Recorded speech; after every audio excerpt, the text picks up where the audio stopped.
verses mga kapatid. At ang title po nito ay Knowing Your Season. Amen. Knowing Your Season. So, blessed na blessed po ako mga kapatid sa message na ito. Kaya yung pagka-bless ay talagang gusto ko pong i-share po sa inyo. Amen. So, pamilyar tayo sa mga ngaral. Ecclesiastes chapter 1, sa bawat bagay ay may kapanahunan, at panahon sa bawat bagay sa silong ng langit. Panahon upang isilang at panahon upang mamatay, panahon ng pagtatanim at panahon upang punutin ang itinanim.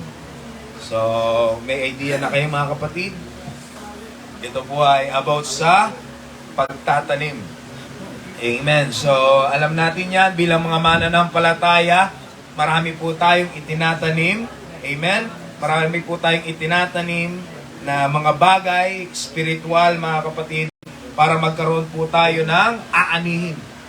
Sino na maraming itinanim na prayer sa ating Panginoon? Boss Paul dyan, meron kayo? Kayo dalawa? Meron kayong itinanim na? Amen. So, sa atin, tayo po ay maraming itinatanim kasi alam natin kapag may tinanim, merong praise the Lord. So, hindi na po mahirap i-deliver a message. Hayaang ma-bless po tayo sa mensahe nito. Consider life like farming. So, sino dito yung mga farmers? Magtanim-tanim, mga plantito-plantita. At yung iba kasi yung kategory ng mga plantito, di ba? Sa mga farmers. Yung talaga, yung mga plantito, talagang gusto lang nila, natutuwa sila sa mga halaman, at iba rin naman yung pinagkakakitaan. So, sabi po dito, consider life like farming. We serve the same God, but we experience different season. Amen. So, malalaman po natin dito sa pagdiretso po ng salita ng ating Panginoon, malalaman natin kung nasaang season na tayo.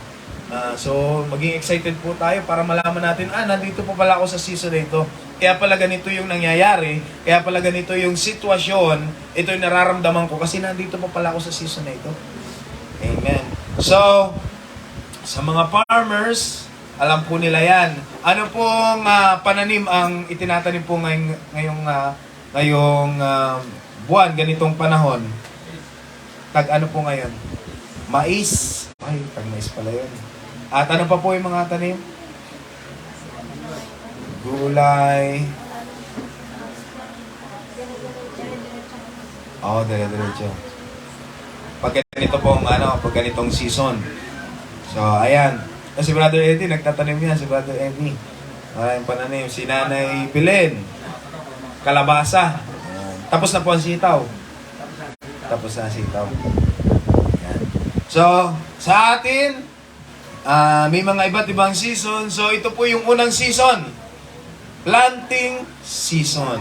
Amen. So, kaya tinanong ko kayo kanina, meron na ba tayong mga itinanim? Amen. Sa ating Panginoon, mga prayers, yung mga ginagawa po natin, meron na ba tayong naitanim? Amen. So, yung ating mga matatagal na alam na nila, marami silang mga binhi na panalangin, mga luha na itinatanim, at hanggang ngayon nag-aantay pa rin po sila sa harvest time. Pero dito sa planting season, ito po yung masasabi po natin, yung planting season is sacrifice season. Dito po tayo magsasacrifice sa mga nagtatanim. Ito po yung pagkakataon na tayo po ay maiinitan sa mga magpapalay. Ito po yung pagkakataon na tayo po ay maiinitan, bilad na bilad sa araw. Diba? Bilad na bilad sa araw. Ang magtanim ay di biro. Maghapong yuko at di man lang makatayo. Talagang mahirap po yun. Kasi akala nyo ilang ektarya. Halimbawa, meron tayong 1 ektarya. Tataniman mo yun. May tipak-tipak yan. At mahirap po yun. Pero ngayon, marami na mga machinery na nagtatanim sa ibang bansa. Nakikita nyo po yun. May malaki lang na truck dire-diretso na yun, tanim na tanim. Pero doon sa mga manumano, talagang abutin po ito ng araw. Amen? So, sa planting season, ito po yung sacrifice season. Marami po tayong isa-sacrifice po dito. Halimbawa sa ating pananampalataya, marami po tayong luha na sasacrifice po mga kapatid. Yung hindi mo naman dapat iiyak, iniiyak mo. Siya ganyan. Lord, kasi minsan, meron tayong binibigyan tayo ng burden ng ating Panginoon, ng kagalakan, na ipanalangin yung iba. Diba? Pag dumadating pag tayo nagpe-pray, dumarating mga kapatid na bigla lang may pinapasok sa iyo ang ating Panginoon. Panalangin mo ito, kailangan niya ng panalangin. Kasi nakaranas ng ganyan. Iba naman yung unang pagluhod mo, iba yung nasa isip mong ipapanalangin po. Pero hanggang nananalangin ka, nararanasan yan ng mga nagpe-pray. Yung mga nagpe-pray yung mga nagpe-pray, nararanasan po nila yan. Na iba yung pakay mo sa pagluhod, pero pagdating kalagitnaan, pasimula pa lang, may binibigay na agad sa'yo na ibang tao. Ipag-pray mo ito, kailangan niya ito. Ramdam mo alam mo sa sarili mo na ibinibigay yan sa'yo ng ating Panginoon para ipanalangin. Ikaw yung magiging mediator o para sa kanila, para sa panalangin. Amen? So, sasacrifice po tayo. May mga bagay po tayong ginagawa, mga sacrifice na ginagawa upang sa pagtatanim po natin ay magkaroon po ng isang magandang binhi. Hindi naman tayo basta-basta magtatanim. Kung seryoso po tayo sa ating tinatanim, hindi tayo kukuha ng isang binhi na alam nating sira o may damage na hindi, di ba, mas lalo na sa Brother Eddie, kayo po ba ay nakakaalam ng mga binhi na, ay, maganda ang tubo nito? Binhi pa lang, wala pang puno, alam nyo na yung tubo. May mga ganyan sila, kasi yun na yung buhay nila Alam na nila yung mga binhi. Itong medyo ganitong klaseng binhi, ay, hindi ito magandang hindi ito magandang binhi. Bansot ito, ay. Medyo tumitingin. May tumitingin sa akin ng masama. Na lang, hindi maganda ang paglaki. Ayan. Cute size daw, cute size. Bonsai, Cute size. Mamahalin naman ang bonsai. Biglang may tumingin sa akin, sinabi ko. So, sabi sa Galatia, mga kapatid, huwag niyong linlangin ang inyong sarili. Hindi maaaring tuyay ng Diyos. Kung ano ang itinanim ng tao, iyon din ang kanyang aanihin. Amen? Tama po ba yan? Sa atin, alam natin sa ating sarili, may sarili-sarili po tayong prayer life. May sarili-sarili po tayong pakikipag-ugnayan sa ating Panginoon. Amen? Alam ng Diyos kapag ikaw ay nananalangin o meron kang itinatanim na panalangin sa ating Panginoon, alam din ng ating Diyos kung hindi ka ayos o hindi po ayos yung ating relasyon, yung prayer life natin sa ating Panginoon. Kasi siya naman talaga makakaalam kasi ikaw ang nakikipag-usap sa Kanya. Maaring ang tao ay pwede mong malinlang. Pero ang sabi po dito, ang Diyos ay hindi po natin kayang linlangin. Iba na lang. Huwag ako, sabi ng Panginoon. Hindi sabi ni Lord. Amen? Pero iba na lang, kung may lilinlangin tayo, huwag yung ating Panginoon. Dahil alam ng Diyos ang lahat ng bagay. Hayag sa harapan po ng ating Panginoon. May liwanag man yan o wala. Hayag po ang lahat sa harapan po ng ating Panginoon. So, hindi po natin pwedeng malinlang ang Diyos. Kung ano po yung ating itinanim, ito din po yung ating aanihin. Ang nagtatanim para sa sarili niyang laman ay aani ng pagkabulok mula sa laman. Ngunit ang nagtatanim para sa Espiritu ay aani ng buhay na walang hanggan. Sino yung gusto magkaroon ng buhay na walang hanggan? Amen. Ang sabi po dito, napakalinaw, tayo po ay magtanim sa Espiritu. Mga spiritual things, katulad ng ating mensahe nung nakaraan, amen, yung makalangit na bagay. Para yung aanihin po natin ay for the gain, mga kapatid, ng ating spiritual. Para sa ikalalakas, para sa pakinabang ng ating pananampalataya. Kaya sabi dito, kung ang sarili po natin, ang ginagawa po natin ay pang sarili lamang, medyo, ang sabi po dito, kung panglaman lang yung ating pinagtutuusan, pag tinutuunan ng pansin, mawawala rin po yan. Amen? Sino po dito may mga, sinabi na yung mga item na merong sentimental value? Wala na, nasira na. Yung iba, sing-sing. Di ba, pag nagkakasal, pinapasa-pasa yung iba. Tapos yung iba naman, ako sa bahay, kasi mahilig ako maglaro dati, meron pa ako doon mga text. May mga text pa ako doon, tapos may Walkman pa rin ako doon, nandun lang yun sa yung inuupuan nyo. Yung inuupuan nyo, yung nasa bahay, nandun lahat yun, may Walkman yun, may mga sentimental value, mga medyas. Ewan ko, ba't may medyas doon? Pero yung remembrance ng kabataan, sa akin, ganun ako. Amen. Pero sa atin, alam po natin, lahat ng mga bagay na yan, mawawala rin po yan. Masisira din po yan. Kaya sabi mga kapatid ng Biblia, tayo mag-impok sa langit. Kasi sa langit ay walang naninira. Amen. Walang kalawang, walang anay na pwedeng sumira. So, sa ating pananampalataya, pagtuunan po natin ng pansin ang makalangit na bagay. Kung gusto nating magkaroon po tayo ng wiwidrohin sa langit, magtanim po tayo o mag-invest po tayo, mag-plant po tayo sa espiritu po natin, mga kapatid. Kasi darating ang panahon, hindi po natin may iwasan, tatawag tayo sa ating Diyos. At kung wala kang imbak, wala kang mawi-withdraw. Tandaan po natin, ang ating Panginoon, hindi po siya emergency. Pang-emergency lang. Pag may aso, saka lang tatawag, Lord, may aso. Pag meron lang sakit, saka tatawag sa ating Panginoon.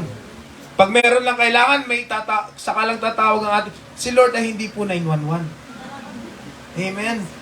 Dapat sa lahat ng oras, ang sabi nga ng Biblia, mga kapatid, lahat ng bagay gawin po natin sa ating Panginoon, para sa ating Panginoon. Ibig sabihin, ang ating Diyos ay hindi lang po sa pang-emergency. Ngayon, sabihin nyo sa kanyang katabi, hindi lang pang-emergency. Hindi lang 911. Amen.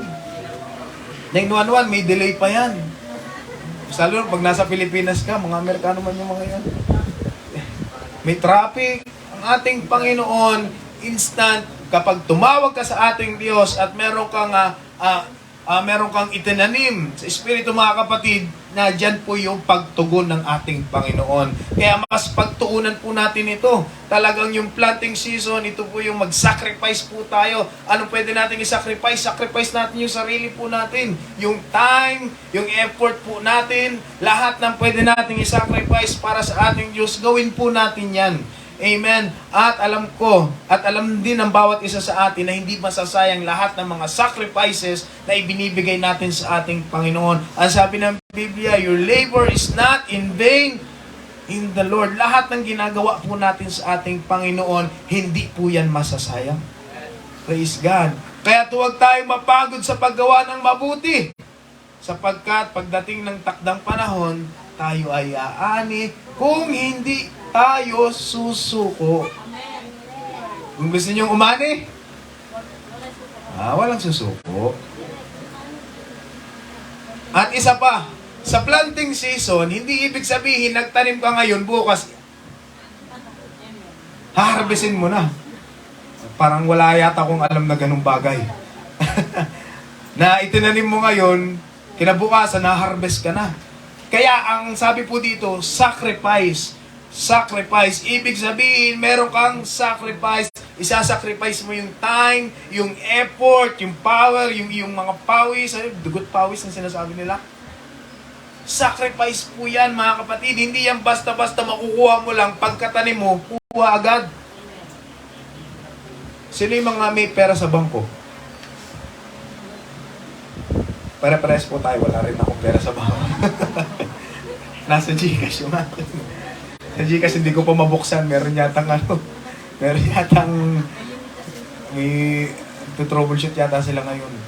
Yung mga mayayaman, yung iba sa kanila, sila po ay naglalagay ng pera sa bangko para tumubo. Diba? Pero maliit na porsyento lang para tumubo. Yung iba naman ay ginagawa nilang, basta gano'n ng style sa bangko pinapatubuan yung kanilang mga pera. Pero sa atin, uban lang ang tumutubo sa atin. So, sa pananampalataya, amen, sa planting season, sa sacrifice season, kailangan talaga hindi po tayo marunong sumuko. Sino yung may alam, may kakilala na habang sila po ay nagpa-plan, habang sila po ay nagtatanim, sasabihin, halimbawa, palay. Tatanim, ay naku, babagyuhin ka lang naman. Sino may kakilala kayong ganyan? Ay naku, babagyuhin ka lang naman. Tatanim pa ako. Habang nagtatanim, kung ano-anong reklamong ginagawa. Ay, babagyuhin ka lang naman, babahain to. Mahabahain itong lugar natin. Wala rin to. Ano pong bagong tanim niyo po, Brother Eddie? Kalabasa kanina? Oh. Kalabasa. Nung nagtatanim po kayo, nagrereklamo kayo, ay naku, babagyuhin lang naman ito. Wala naman akong kikitain dito. Pero, sino yung ganyan? Hindi ka makakatagal, susuko ka kaagad kung laging negative po yung nasa ating isipan. Kaya nga may sacrifice, may pananampalataya. Naniniwala ka sa mga bagay na hindi mo pa nakikita. Sabi ng Hebrews, mga kapatid, amen, pinapaniwala mo na ito, binhi pa lang yan, pero aani ako dito. Di ba sa aking kalabasang, kikita ako dito, meron ako makikita bunga dito. Habang ginagawa po natin yan, nakatingin po tayo sa future. Nakatingin po tayo sa hinaharap. Kaya pag tayo po ay nagpa-plant, habang tayo po ay nagtatanim, kung ano man ang tinatanim natin sa pananampalataya o dito sa buhay, tumingin po tayo sa hinaharap na walang kasamang negativity. Pagmumormor. Amen? Pagreklamo, kasi kapag tayo ay nagpa-plant, habang tayo ay nagtatanim ng puro ka reklamo, aani ka ng reklamo. Amen? Pag nagtatanim ka ng puro pagdududa, mag-aani ka ng pagdududa. Kaya sa planting season, sacrifice po talaga ito. Sacrifice, pero positive po yung ating isipan. Kasi minsan, may mga bagay, sino yung mga ikisi ang pisik? Walang pagtsatsaga. Amen? Hindi mo masasabi na nagsasacrifice ka kung maiksi ang iyong PC. Kung wala po tayong pagtsatsaga, halimbawa, gusto mo ng music, mga kapatid, kahawak mo lang ng gitara, gusto mo, galing ka na ng magagaling. Kahawak mo lang gitara, wala ka pang alam na chords, lilid ka na. Hindi ganun. Pahawak mo lang ng mic. Parang apprentice ka pa, mga kapatid. Gusto mo na agad maging pro. Hindi ganun. Nag-i-invest po yan ng time. Nag-i-invest ng effort, mga kapatid. Minsan, may mga pagkakataon, ino-overtime pa yan para maging ayos, maging magaling talaga. Meron talagang extra time na gagawin po tayo kung gusto nating umani ng magagandang bagay. Ganon din sa planting, merong mga nagtatanim, mga kapatid, na talagang ginagawa po nila yung kanilang magagawa talagang, di ba, pag hanay na hanay talaga yan. Sa mga straight talaga, sa mga palay, kasi kapag giriw-giriw, giriw-giriw, liko-liko, ay hindi magandang tingnan. Basta magawa mo lang, hindi po yan ganyan. Hindi po yung ganyan yung planting season. Dapat sa planting season, yung sacrifice mo, merong pagtitiis po talaga yan. Gagawin at gagawin mo kahit hindi mo pa nakikita yung resulta ng ginagawa mo sa planting season. Amen? Kaya, kung gusto po nating umani, huwag tayong susuko. Planting season pa lang yan, unang season, susuko ka na agad. Ano pa yung gusto mong harvestin kung susuko ka na sa planting season pa lang? Kung hindi po tayo marunong mag-sacrifice. Sino dito yung hindi marunong mag-sacrifice?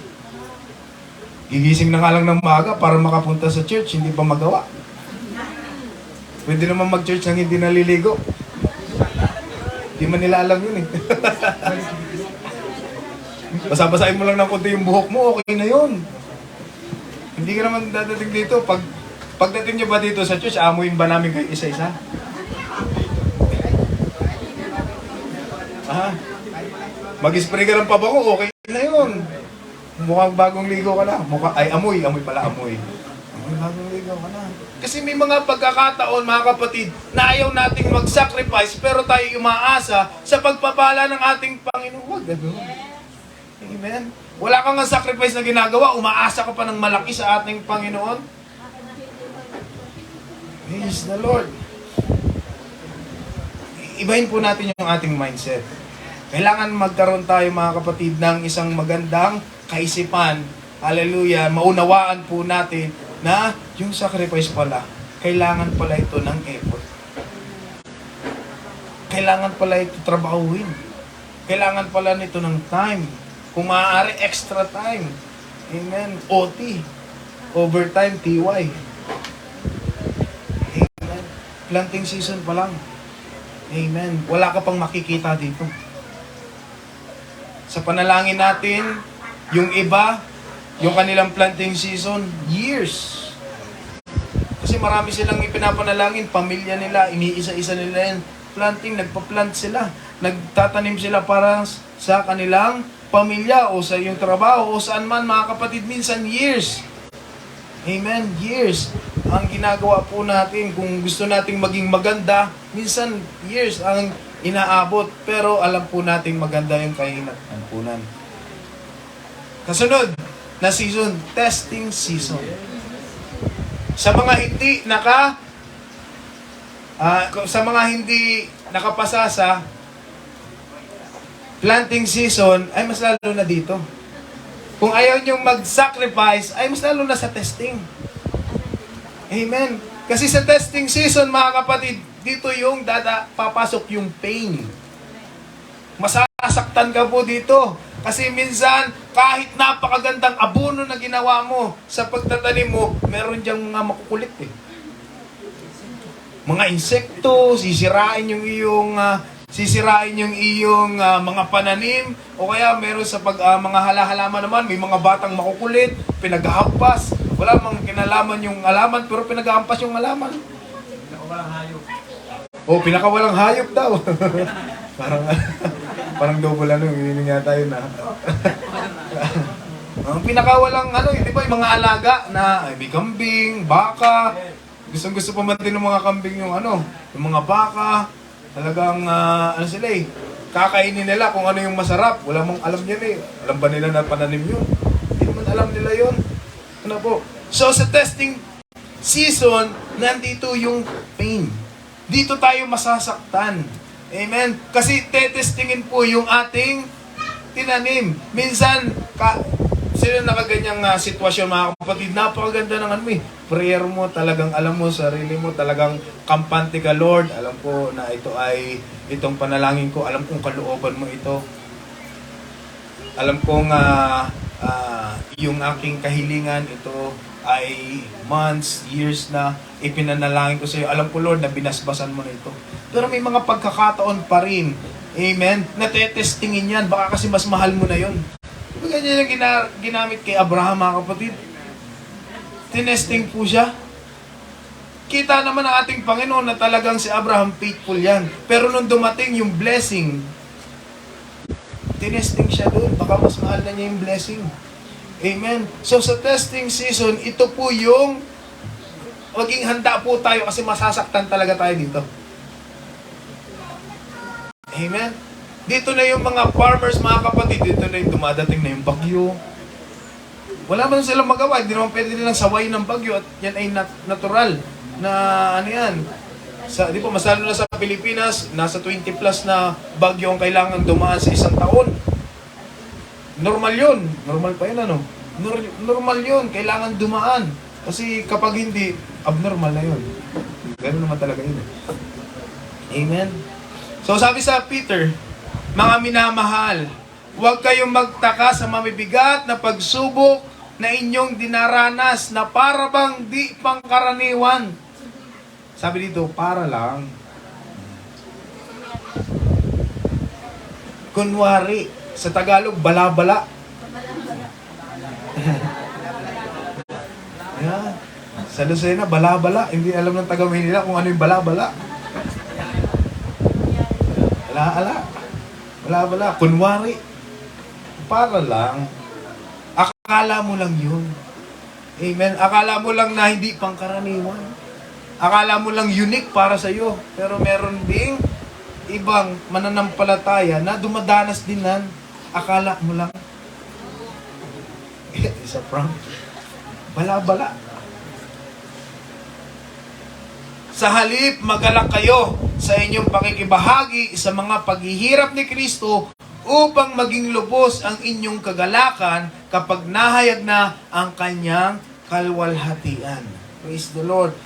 14, pinagpala kayo kung kayo'y kinukutya dahil kay Kristo sapagkat sumainyo ang Espiritu ng kalwalhatian, ang Espiritu ng Diyos. Praise the Lord. So sa bawat pag-testing po, usapan ito sa pananampalataya na. Sa bawat pag-testing sa ating pananampalataya, alam niyo po ba na yung mga nagdala sa inyo o kahit hindi lang yung mga nagdala, may mga tao po dito na nagplant sa inyo, nagtanim ng panalangin para sa inyo para makip kayo sa pananampalataya, sa gawain ng ating Panginoon. Hindi nyo yan alam, hindi sila naimik, pero may mga umiiyak para sa inyo.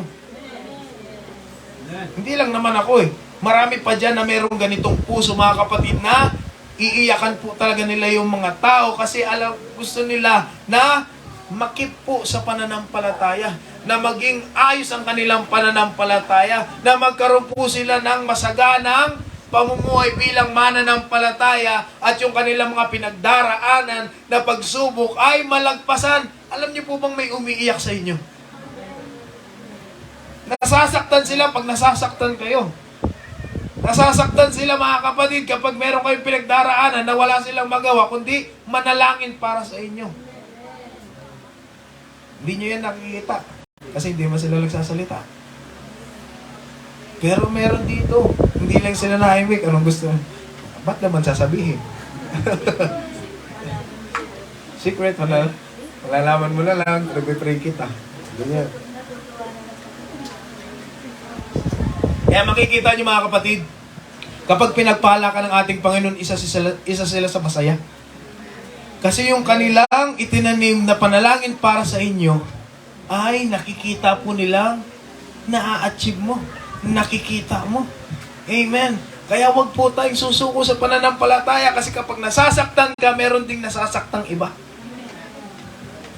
Ganyan naman tayo, mga mananampalataya, karamay natin ang bawat isa. Praise the Lord. Kaya sa atin, sa pananampalataya po natin, diretso lang. Amen. Gawin lang po natin ang mga bagay na dapat gawin bilang isang mananampalataya. Subukin ka man sa pananampalataya, tandaan niyo po, meron ding nananalangin para sa iyo. Amen. Kutsain ka man, ano man ang gawin sa iyong pananampalataya. Amen. Hallelujah. Hindi po yan.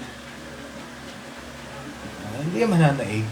Amen. Basta kasama natin ang ating Panginoon at ating mga kapatid sa pananampalataya. Praise God. Hallelujah. Mananatili at mananatili tayo kung hindi po tayo susuko. Kasi sayang yung panalangin ng kapatid mo kung ikaw mismo ang susuko. Sayang ang prayer ng iyong mga kapatid kung mismo ikaw ang hindi lalaban. Amen. Alam niyo yung isang istorya sa Biblia, mga kapatid, yung magkakaibigan, yung hinugos nila yung kanilang kaibigan. Diba? Yung isa, kasi yung sa bubong, binutas yung bubong. Ano kaya butasin yung bubong, ano? Hindi, kasi sa Bible times, yung bubong po nila, hindi katulad ng ganitong katulad natin. Ang kanilang bubong ay maraming pinagsama-sama. Ano yan? Parang kasamang putik, hay, ano ba yung hay? Yung ano, yung mga, yung nakikita nyo pinapakain sa ano? Ayun, dayami. Ayan, magkakasama yan. Parang apat na ano yan. O, basta yun po. Tatlong ano yan, apat na ingredients. Ayan, pinagsasama-sama. Yan ang ginagawa po nila. At yung kanilang mga bahay, ano yan? Hindi yan, laging po yung parang islabang style. Ganun po yan, islabang style. Kasi mainit sa kanila, di ba? So, yung pag-islab na yan, sa taas, may pinto yan, yun yung pahingahan nila sa taas. Yan, paggabi, malamig naman sa kanila. So, bababa po sila dyan. Amen. Ganun po yung style ng mga bahay po sa kanila. Makikita nyo naman pag mga sa panonood kayo ng mga documentary, yung mga sa mga Middle Eastern na lugar, ganun yung bahay po nila. Di ba may mga magkakaibigan doon, kwento mga kapatid, sa Biblia na hinugos po nila yung kanilang kaibigan. Amen? Ganun din po tayo sa mga mananampalataya. Minsan may mga pagkakataon po, mga kapatid, alam nyo, sabi yung sabi ng preacher, na minsan may mga pagkakataon na tayo yung walang pananampalataya. Pero yung mga kaibigan po natin, yung mga nakapaligid sa atin, sila yung naglalapit sa atin, sa ating Panginoon. Kaya magpasalamat kayo pag may nagpe-pray para sa inyo. Kasi minsan wala tayong pananampalataya, pero dahil po sa kanila, mas lalo tayong inilalapit po sa ating Panginoon. Pinupush po tayo nila sa ating Panginoon. Kahit wala tayong pananampalataya, minsan may mga pagkakataong ganyan. Yan, naalalaman natin, na-experience po natin, parang hindi naman ako karapat-dapat, pero bakit lagi akong ginagamit ni Lord? Di ba? Minsan, wala akong pananampalataya eh. Di ba? Pakiramdam ko sa sarili ko, hindi ako karapat-dapat, pero bakit ako ginagamit ni Lord? Kasi merong mga nagpe-pray sa'yo. May nilalapit ka. Amen? Merong mga nagbaback up sa'yo, mga kapatid. Hindi mo lang yan alam. May nagbaback up po sa'yo. Kaya minsan may mga pagkakataon, ma-realize mo na lang, Lord, ginagamit mo rin naman ako. Ayusin ko na yung aking pananampalataya. Yan ang gawin po natin. Ayusin na natin pananampalataya natin. Buti nga, binibigyan pa tayo ng pagkakataon ng ating Panginoon na makabawit sa ating Diyos. Amen. Kaya sa atin, kahit anumang pagdaanan po natin, hirap, akala natin minsan yung mga challenge sa atin ng ating Panginoon, mga testing sa ating pananampalataya. Akala natin minsan, tayo lang ang meron nito. Unique. Parang unique lang ito para sa akin. Hindi lang ikaw ang mananampalataya, marami pa. Subalit, tanggihan mo ang masasama at ng mga walang kabuluhang sanayin mong iyong sarili sa kabanalan. Amen. Kung gusto nating magtagumpay sa testing season, ang kailangan nating mamuhay na merong kabanalan. Amen. 'Di ba? Yung holiness, ito ay anong ibig sabihin ng holiness? Kabanalan, tama 'yun. Ibig sabihin ng holiness. Ang holiness, mga kapatid, ito is separation. Separation from the word, separation from sin. Holiness, mga kapatid. Sapagkat ang pagsasanay sa katawan ay may kaunting pakinabang. May pakinabang din. Subalit, ang kabanalan, pamumuhay ng ayon sa kalooban ng ating Panginoon ay may kapakinabangan sa lahat ng bagay. May pangako sa buhay na ito at sa darating.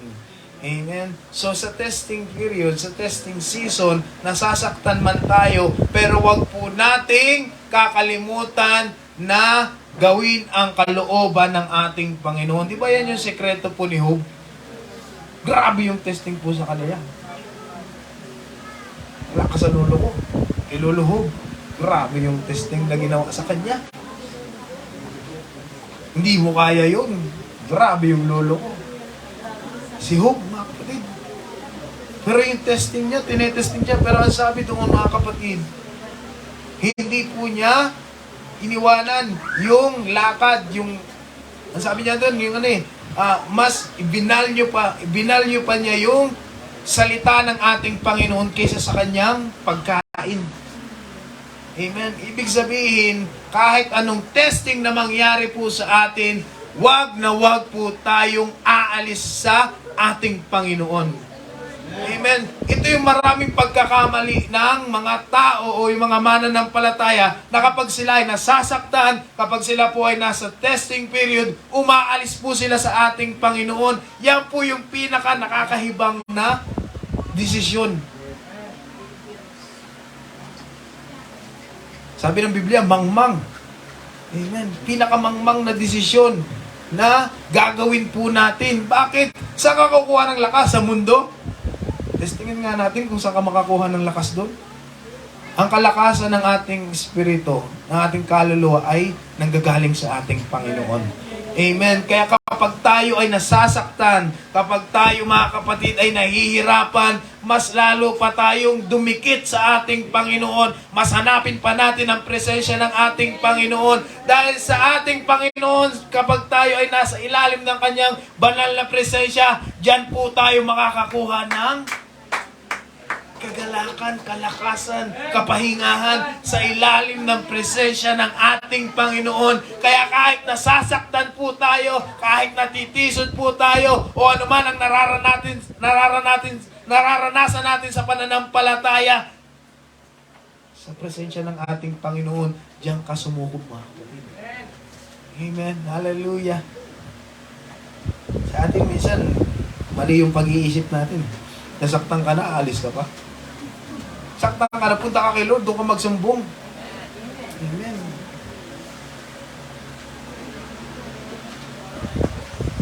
Next, harvest season. Amen. Hallelujah. Sino yung gusto ng harvest season? Amen. Hallelujah. Sino yung gusto ng harvest season? Praise God. Hallelujah. Harvest season, joy season. Dito yung masayang parte. Yung sacrifice mo. Amen. Yung pain na nadaanan mo. Lahat po yan, pag yan ay napagtagumpayan natin, makapasok tayo sa harvest season. Masayang masaya po yan, mga kapatid. Alam niyo mga kapatid, sa harvest season, ang harvest season, walang reklamo dito.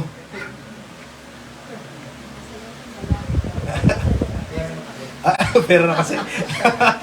Okay, boundary na. Di ba sa harvest season, meron kayong na-encounter mga kapatid na harvest season, alam mo, pinagpapala siya ng ating Panginoon, tumawag sa iyo, alas 12 ng madaling araw. Brad, sis, nanay, pastor, grabe yung ano ko, ako'y nanlulumo, grabe yung pagpapala sa akin ng ating Panginoon. Kasi yung ganyan, nagre-reklamo pa, ang dami-dami kong pagpapala, nakakasura. Yung harvest season, harvest season, hindi ka nagre-reklamo kasi masaya-masaya ka dyan. Parang, may tama yata sa utak yung ganyan, ano? Tawag na tawag. Alam mo ba? Sis, talagang ano na ako, hindi ko na alam kung anong mangyayari. Ang dami kong pera. Hindi ko na alam kung saan ko ibibigay. Dine. Grabe na yung overflowing na talaga yung blessing ni Lord sa akin. Parang ayaw ko na. Yung pag-harvest season, walang reklamo eh. Walang pagre-reklamo, talagang walang pagmumormo. Lahat ay masaya. Napapansin niyo mga kapatid, pag nagtatanim, yung, alas 5, alis na yan, hindi na magtatanim kasi alas 5 na eh. Pero pag harvest season, dyan pa yung magte-tent mga kapatid, hina-harvest po nila. Kasi makuha nila hanggang gabi, walang problema. Sabi ni Brother Edu, pera na. Amen. Kasi nandun na yung nandun na yung kagalakan natin, yung ating paghihirap, yung ginawa nating, yung sacrifices po natin, yung pain mga kapatid na ating naramdaman. Ito na, sinusuklian na po tayo dahil naging matatag tayo at hindi tayo sumuko. Nandito na yung kagalakan. Kaya pagdating ng harvest season, lahat po ay masaya. Sino yung lahat ay masaya dito? Amen. Hallelujah.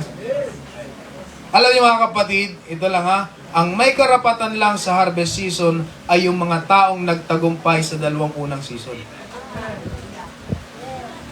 Amen? Kaya kung tayo po ay nasa planting season, huwag mo i-claim muna yung harvest season, planting ka muna. Hindi mo pa panahon, hindi mo pa season, pero dadating ka din dyan. Amen, darating ka rin dyan. Kung ikaw ay nasa testing season, malapit na. Amen. Malapit na. Talagang pursigihin mo pa. Huwag kang magpatalo sa emosyon, huwag kang magpatalo sa sakit, sa nararamdaman mo. Amen. Malapit na ang harvest season. Praise God. Hallelujah. Kaya sabi awit, silang tumatangis habang nagsisipagtanim. Hayaan mo na mag-ani ng puspos ng kagalakan. Hallelujah. Silang nagtatanim silang tumatangis habang nagsisipagtanim. Planting season. Sabi ng Biblia, mga kapatid, hayaan mong mag-ani ng kagalakan sa harvest season, mga kapatid. Praise God. Hallelujah. Sabi silang mga nagsihayong dalay binhit, nananangis, ay aawit ng may galak, dalay ani pagbabalik. Praise the Lord. Silang mga kapatid, umahayo. Ibig sabihin, nagpapatuloy. Silang nagpapatuloy sa pananampalataya. Amen. Hallelujah. Kahit umiiyak, kahit nasasaktan, kahit nagsasacrifice, ay dire-diretso pa rin sa pananampalataya, ay mag-aani ng kagalakan. Hallelujah. Mag-aani ng kagalakan, ng kasiyahan. Ganyan sa pananampalataya. Sinasabi na, marami na nagsasabi, ang pananampalataya ay hindi laging masarap, hindi laging masaya. Amen. Nandyan pa yung testing, nandyan pa yung mga sacrifice na gagawin natin. Pero pag dumating na tayo sa harvest season, hallelujah, hindi mo na dadamahin kung gaano ka nasaktan, hindi mo na mararamdaman kung ano yung sacrifice na ginawa mo. Kasi nasa harvest season ka na, nandito na yung kagalakan, wala nang more, mga kapatid, wala na yung mga doubts, mga kapatid. Bakit? Kasi nakikita mo na yung biyaya, nakikita mo na yung pagpapala ng ating Panginoon. Ano po yung gagawin po natin? Talagang magpupuri po tayo ng may kagalakan sa ating Panginoon dahil pinagtagumpay tayo sa dalawang challenge, mga kapatid, ng season na ito. Hallelujah! Praise God! Ano, mga kapatid? Kapag kasama natin sa lahat ng season ng ating Panginoon, lahat po yan ay malalagpasan natin ng may kasamang pagtatagumpay. Bakit malalagpasan ng may kasamang pagtatagumpay? Yung iba kasi pinipilit na lang malagpasan. Pero walang pagtatagumpay sa kanila. Para may maani lang kahit kaunti. Yan, may mga ganyang farmers. Okay na yan, kahit maunti lang yung ani, at least meron. Hindi. Sa pananampalataya, kapag kasama natin lagi ang ating Panginoon, hindi maunti ang pagpapala, hindi maunti ang pagtatagumpay, mga kapatid. Kapag kasama natin ang ating Panginoon, hallelujah, pagkasama natin ang ating Panginoon sa planting season, sa testing season, hallelujah, ang sabi ng Biblia, mga kapatid, ang pagpapala ng ating Panginoon ay siksik, liglig, at umaapaw, mga kapatid. Ang pagpapala ng ating Panginoon ay walang silid, nakalalagyan. Gusto niyo ng ganon? Pagdating ng inyong harvest season, hallelujah, ay walang paglagyan ng iyong pagpapala. Walang paglagyan ng iyong kagalakan. Walang paglagyan ng iyong pagtatagumpay. Hallelujah! Isama mo ang ating Panginoon sa lahat ng season ng iyong buhay sa pananampalataya. At makikita po natin, ma-experience natin, mararanasan po natin. Ang sabi ng Biblia, mga kapatid, hindi mo lang makikita, matitikman mo pa. Hallelujah! Kaya sa atin na nasa planting season, sige lang. Sa atin na sa mga testing season, sige lang. Hallelujah. Kasi darating ang panahon. Amen. May mga pagkakataong ganyan sa pananampalataya natin eh. Wala ka nang wala nang dumadating sa iyo, iyak ka na lang eh. Las Vegas. Oo. Pero may pagkakataon din, naranasan nyo na ito. Okay naman. Wala pang problema. Lahat, may pangangailangan mo, nadyan naman. Masaya ka naman, pero may pagkakataon na umiiyak ka pa rin sa ating Panginoon. Sino ang nakaranas ng ganyan? Okay naman eh. Wala ka naman masyadong problema. Wala naman tayong masyadong iniisip. Pero may pagkakataon na ang sarap umiyak sa ating Panginoon. Amen. May galak, no? Galak. Pero minsan, ano po, naranasan ko yan eh. Wala man lang problema. At meron din. Kasi walang problema, patay na eh. Hindi, wala yung iniisip na malaking problema. Wala namang gano'n, mga kapatid. Masaya ka naman sa pananampalataya. Pero parang may isa sa loob mo, mga kapatid, na gusto mong iiyak para sa ating Panginoon. Hindi mo alam kung ano, pero gusto mong iiyak sa ating Panginoon.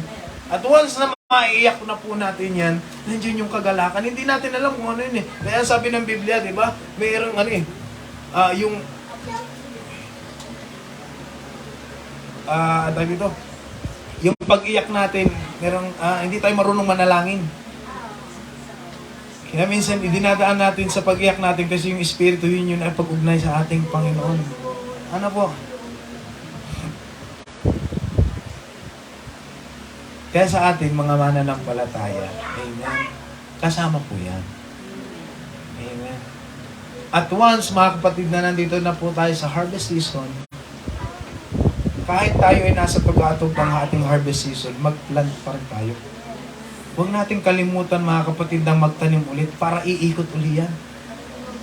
Amen. Para hindi ka maubusan.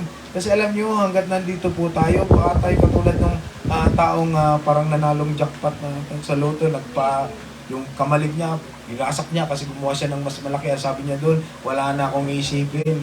Hayahay na lang ako. Kaya na akong buhayin itong aking na-harvest. Pero sabi natin, Panginoon, mangmang, hanggang ngayon lang ang iyong buhay. Huwag sana, mga kapatid, kapag pinagpapala na tayo ng ating Panginoon na hindi tayo magtanim. Magtanim pa rin tayo. Natural cycle, mga kapatid. Kapag nag-harvest ka, magtatanim ka ulit, mga kapatid. Kasi alam nyo, ang mananampalataya o ang church na walang na-encounter na problema ay wala na. Patay na. Mahina na. Amen. Ano nangyayari doon? Nabubusog na sila sa harvest season at wala na silang nagagawang iba.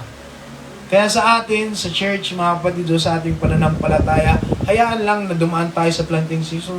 Hayaan lang na dumating tayo sa testing season. Kasi para sa atin yan, kapag merong planting season, meron tayong aanihin. Kapag may testing season, mas lalo tayong lalakas. Magkakaroon tayong knowledge and wisdom. Amen? Kasi sa testing season, dyan po ibibigay ni Lord yung mga wisdom and yung knowledge para itackle, mga kapatid, yung mga testing po sa atin. Amen. Para meron ulit tayo sa harvest, mga kapatid. Hindi lang pagpapala, paglago pa sa pananampalataya, mga kapatid. Natural cycle po yan, mga kapatid. Kaya, mga kapatid, hallelujah, kung nasaan man tayo na season ngayon, pagbutihin po natin. Knowing your season. Amen. Hindi ko alam kung nasaang season na kayo, kung harvest season na kayo sa pananampalataya. Kung harvest season na kayo sa pananampalataya, praise the Lord, pero magtanim ka pa rin. Kung sa financial naman, sino dito ang harvest season na sa financial? Ate Leia. Harvest season na sa financial. Praise the Lord, hallelujah, magtanim ka pa rin sa gawain ng ating Panginoon. Para yung income mo, dire-diretso, mga kapatid, yung blessing mo ay dire-diretso. When, kung nasa ang season tayo ngayon, kung nasa season of testing ka man ngayon, kung nasasaktan ka hanggat ngayon, mga kapatid, dire-diretso na nararamdaman mo, Lord, ba't ang sakit-sakit? Lord, ba't ganito yung pinaparamdam mo sa akin? Lord, ba't nandito ako sa pagkakataong ito? Ngayon, alam mo na, nasa testing ka. Nasa testing season ka. Kakayanin mo yan. Kayanin mo yan kasi kasunod na, harvest season na. Woo! Harvest season na, mga kapatid. Hayaan mong masaktan ka. Hayaan mong magkaroon ka, mga kapatid, ng ganitong damdamin na talagang, minsan kasi dito sa testing period harvest na sana, tumigil lang. Amen? Hindi na kaya yung sakit. Hindi na kaya yung pighati. Sakit. Hapdi. Kirot. Hindi ko kayang tanggapin. Na mawawala ka na sa akin. Huwag tayong mawala sa ating Panginoon. Patuloy lang, diretso lang, mga kapatid, sa pakikipagbaka. Ang sabi ng Biblia, we are more than conquerors. Nasasaktan man tayo, pero magtatagumpay tayo. Nakasulat na yung ating ending. Magtatagumpay po tayo, mga kapatid. Hallelujah, nakasulat na yung ating future. Kasama po tayo ng ating Panginoon. Hallelujah, nasasamba, magpapasalamat. At isa po tayo sa sinasabi ng Biblia na mga mananagumpay. Hallelujah. Kaya anumang season tayo ngayon mga kapatid, patuloy na isama natin ang ating Panginoon. Patuloy na papurihan natin ang ating Panginoon. Hallelujah. Wala tayong ibang kakapitan. Wala tayong ibang pagkakatiwalaan, kundi ang ating Panginoon. Siya ang may sapat na kapangyarihan para po tayo ay magtagumpay sa lahat ng season na yan. Hallelujah. Purihin natin ang ating Diyos. Hallelujah, Diyos na makapangyarihan sa lahat. Salamat, Lord, hallelujah, sa napakagandang mensaheng ito, Panginoong Isus. Hallelujah. Lord, alam mo kung nasa ang mga season kami. Lord, alam mo kung kami nasa planting season, sa sacrifice season, kung kami nasa testing, nasa pain season, Lord, hallelujah. At alam mo rin, Lord, hallelujah, kung kami ay nasa harvest season na, ang joy season. Lord, hallelujah, kung saan man kaming season na ito, Lord, patuloy niyo po kaming samahan, Panginoon. Hallelujah, wag niyo po kami, God, naiiwanan, sapagkat, Lord, hallelujah, alam namin, kapag kasama ka namin, hallelujah, magiging safe, mapapagtagumpayan namin ang lahat ng season na papagdaanan po namin, Panginoong Isus. Salamat sa napakagandang mensaheng ito, Panginoong Isus. Hallelujah, nagbigay muli, hallelujah, ng kalakasan sa aming pananampalataya. At patuloy ka naming sasambahin at pasasalamatan kung anumang season, hallelujah, ang aming kinalalagyan. Patuloy ka pa rin naming pagsisilbihan. Patuloy ka pa rin naming susundin ang iyong kalooban sa aming buhay. Salamat po, Panginoong Isus. Pagpalain niyo po ang bawat isa sa amin. Sa iyong pong pinakamataas na papurit pagsamba sa iyong pangalan lamang, Panginoong Isus. Amen. Hallelujah. Hallelujah, hallelujah. Praise the Lord. Tayo po ito may mga kapatid.